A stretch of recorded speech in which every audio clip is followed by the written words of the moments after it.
வணக்கம், welcome to கிராமத்து cooker. நான் உங்கள் மயில் பேசுகிறேன். இன்றைக்கி நம்ம பாவக்காய் குழம்பு ரொம்ப ஈஸியாக எப்படி செய்யலாங்கிறத பற்றி தான் பார்க்க போகிறோம். அதுக்கு முன்னாடி நம்மளோட கிராமத்து குக்கர் சேனலை சப்ஸ்கிரைப் பண்ணாதவங்க சப்ஸ்கிரைப் பண்ணிக்கோங்க. இப்போ வாங்க வீடியோக்குள்ளே போகலாம். நான் பாருங்கள், ஒரு 1/4 கிலோ அளவுக்கு பாவக்காய் எடுத்து இந்த மாதிரி ரவுண்டாக மெல்லிசாக இந்த சைஸில் கட் பண்ணி எடுத்து வச்சுருக்கிறேன். இந்த மாதிரி எந்த அளவுக்கு முடியுமோ அந்த அளவுக்கு மெல்லிசாக கட் பண்ணி எடுத்துக்கோங்க. முதல்ல பாவக்காயை நம்ம நல்லா வணக்கி எடுத்துக்கலாம். பாவக்காய் எண்ணெயில் இந்த மாதிரி வணக்கி எடுத்துக்கிட்டோம்னா தான் கசப்பு வராது. இது கொஞ்சம் கூட கசக்காது. இந்த மாதிரி நம்ம குழம்பு வச்சோம்னா ரொம்ப சூப்பராக இருக்கும் சாப்பிட்றதுக்கு. பாவக்காய் வணக்கிற அளவுக்கு எண்ணெய் ஊற்றிக்கலாம். எண்ணெய் கொஞ்சம் சேர்த்தியே ஊற்றிக்கோங்க. பாவக்காயை நல்லா வணக்கி எடுத்துக்கலாம். பாவக்காயை ஒரு 5 நிமிஷமாவது நல்லா எண்ணெயில் வணக்கிக்கணும். நல்லா சுருங்கி வரணும், வெந்து எண்ணெயிலே வெந்துடும். அந்த அளவுக்கு வணக்கி எடுத்துக்கலாம். இந்த மாதிரி வணங்கும் போது கொஞ்சம் கூட அது கசப்பு தண்ணியே இருக்காது.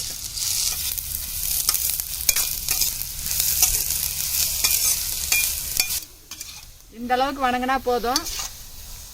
இப்போ இதை நம்ம ஒரு தட்டத்தில் மாற்றி எடுத்துக்கலாம்.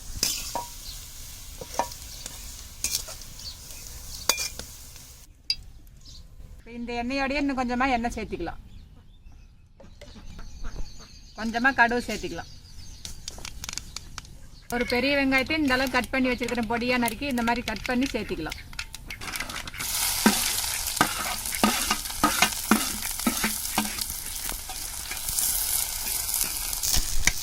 வெங்காயம் நல்லா வணங்கி வரட்டும். கூடவே ஒரு 4 பல்லு பூண்டு தட்டி வச்சுருக்கிறேன். அதை இதோட சேர்த்திக்கலாம். இந்த மாதிரி தட்டி சேர்த்திக்கங்க. கருவேப்பிலை சேர்த்திக்கலாம். எல்லாத்தையும் சேர்த்து நல்லா வணக்கலாம்.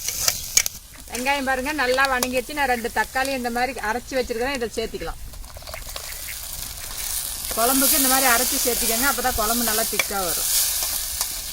தக்காளியோட பச்சை வாசனை போகிற வரைக்கும் வணக்கலாம். குழம்புக்கு தேவையான அளவு கொஞ்சமாக மஞ்சத்தூள் சேர்த்திக்கலாம். குழம்பு மிளகாத்தூள் 2 ஸ்பூன் சேர்த்திக்கலாம்.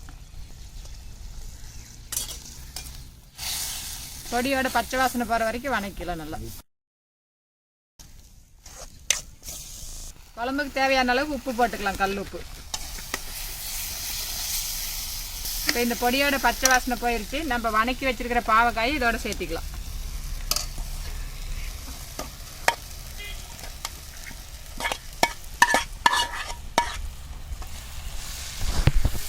பாவக்காய் சேர்த்து நல்லா பரட்டிக்கலாம் மசாலாவோட.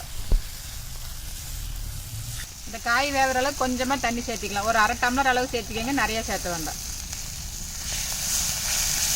மறுபடியும் நம்ம புளி தண்ணி சேர்த்தணும். அதனால் கொஞ்சமாக சேர்த்திக்கங்க.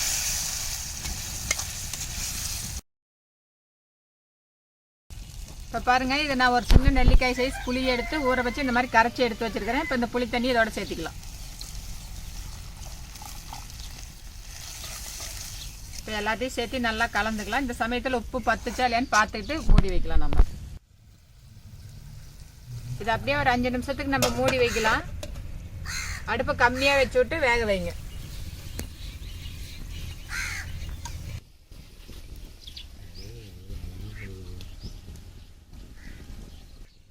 இப்போ பாருங்கள், 5 நிமிஷம் ஆயிடுச்சு.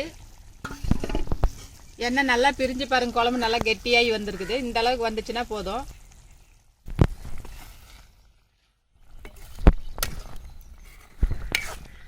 பாருங்க, ஒரு 5 நிமிஷத்தில் பாவக்காய் குழம்பு ரொம்ப சூப்பராக ரெடி ஆயிடுச்சு. அவ்வளோதான். இப்போ நம்ம இதை இறக்கி வச்சுக்கலாம்.